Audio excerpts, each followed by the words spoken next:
Hey guys, it's Tahira, and today I'm doing my May wrap up. In the month of May, I read a total of 9 books, which is 1 crazy, which is great because I'm over my reading slump, but 2, it's also weird because May is the time when I have finals, I have my biggest essays and projects and assignments, and I have no idea why I read so much, but I did, so I'm gonna talk about those books today. So the first book I actually finished, I started in April and I finished it in the beginning of May, is The Bells by Danielle Clayton, which I gave a 4.5 out of 5 stars. The Bells follows the main character Camilla Beauregard, I think that's how you pronounce it, and she is a belle in a world where not every ordinary human has beauty. They are born gray, they are born dull, and the belles in this world are brought to bring beauty to them. So Camilla wants to be the favorite belle and go to the palace to be with the queen, but she isn't chosen to be one of her fellow belles is, and then when she goes to work as a belle, she discovers a bunch of deep dark secrets, and then out of a turn of events she is called to the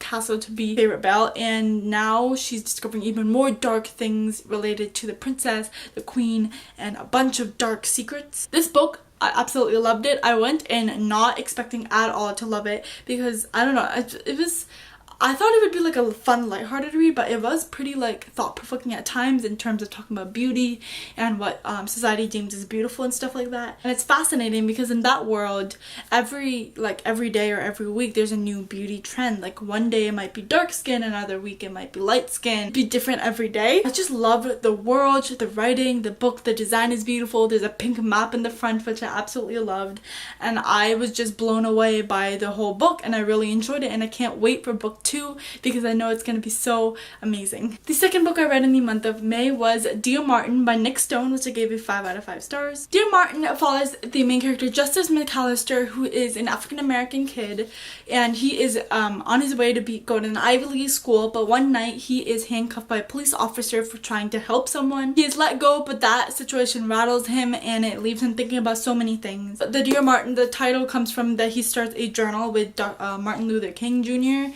and he starts discussing with him about the things going on in their time and how Martin Luther King dealt with it. But then one day, Justice and his friend Manning go on a drive and their music is turned up very loud, and the police officer next to them that is actually off duty doesn't like it. So he tells them repeatedly to turn it down, but they don't want to. And because of this, shots are fired and Justice has to deal with the whole media outbreak and dealing with how African Americans are dealt in the community. It was just a very raw, thought-provoking novel, which I'm so glad I read, and it's really short. It's like 200 pages, and I'm so glad I read it because it offered so much and so much perspective. This book is so good. If you want to pick it up, I highly recommend. It has a lot of emotion. It's very full of emotion, but it's really worth it. The next book I read in the month of May was Animal Farm by George Orwell. Animal Farm is actually I had to read a classic for school, and I read Animal Farm for that, and it was very interesting to say the least. If you don't know, Animal Farm is about a literal farm where the animals want to be free of their owner, so they chase the owner away and then they start their own farm. Like literally the animals rule the farm. I don't know. I thought the book was kind of weird.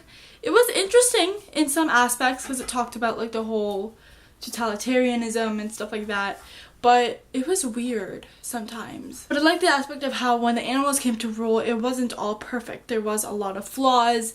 They started becoming dictators, and just it was thought-provoking. The next book I finished in the month of May was Rebel of the Sands by Alwyn Hamilton. This book I gave it 3.5 out of 5 stars. It wasn't amazing, it wasn't terrible. Basically my rating is sufficient in what I'm trying to say. Rebel of the Sands follows the main character Amani Alhiza, and she's an orphaned female in a city called Dustwalk. She's trying to escape Dustwalk, so she goes to this shooting range and she meets this dude, and this dude is going out. So she says, why don't I join him? Then she gets tangled in a rebellion, and it's a typical YA. Nothing too special about this book. I was expecting a lot of the stuff, and there's a rebellion, orphan, alone, lone stranger, foreigner. I don't know, I thought it was cliche. The writing wasn't the best at times, and I just thought the whole plot was cliche. The characters were cliche. I don't know what I'm trying to say. The next book I read was actually so different than the last book, and that was The Astonishing Color of After by Emily X.R. Pan, which I gave a 5 out of 5 stars and is now one of my favorites of the whole year. Yes, this book made it to my favorites. I loved it so much. The Astonishing Color of After follows the main character Lee Chen Sanders, who is a half Taiwanese, half white girl, and her mother, after her mother kills herself, Lee believes that she turned into a bird. She thinks she turned into this big red literal bird, and she's trying to find her, and she goes to Taiwan to meet her maternal grandparents because her mom never let her, and she's trying to find out more about her mom and figure out where it went wrong and what happened to her mother. There's a lot of sadness. It was a very sad book. It's full of a lot of emotion, as you can probably guess, but it's such a good novel. But I'm gonna say a trigger warning for suicide, talk of suicide, and grief, because there's a lot of that in here and dealing with grief. But overall I loved this book so much. The writing, I don't know, it took a while to get into for me, but like in the middle I loved it. I was flying through it. It kept me hooked.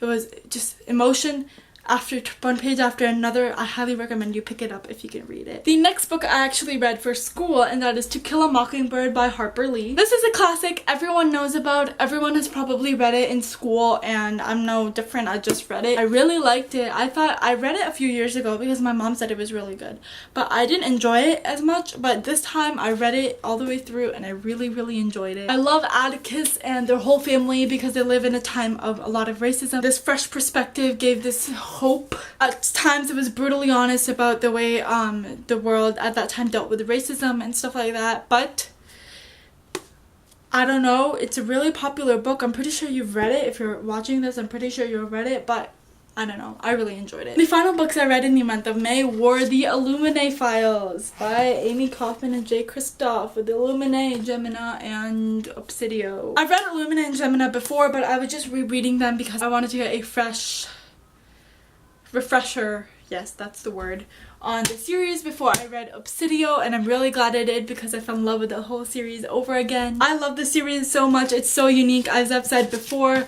It's like told in a unique perspective, not in regular traditional, but it's like interviews and messages and stuff like that, and it's overall so unique, and it's fast-paced, and it's action-packed, and it's filled with so many lovable characters, and I love this series so much, and I highly recommend it. But that is it for my May wrap-up. I hope you enjoyed this video. I read a lot of books. Let me know down below what is your favorite book read of May, as I would love to know. But that is it for this video. I hope you enjoyed, and I'll see you next time. Bye!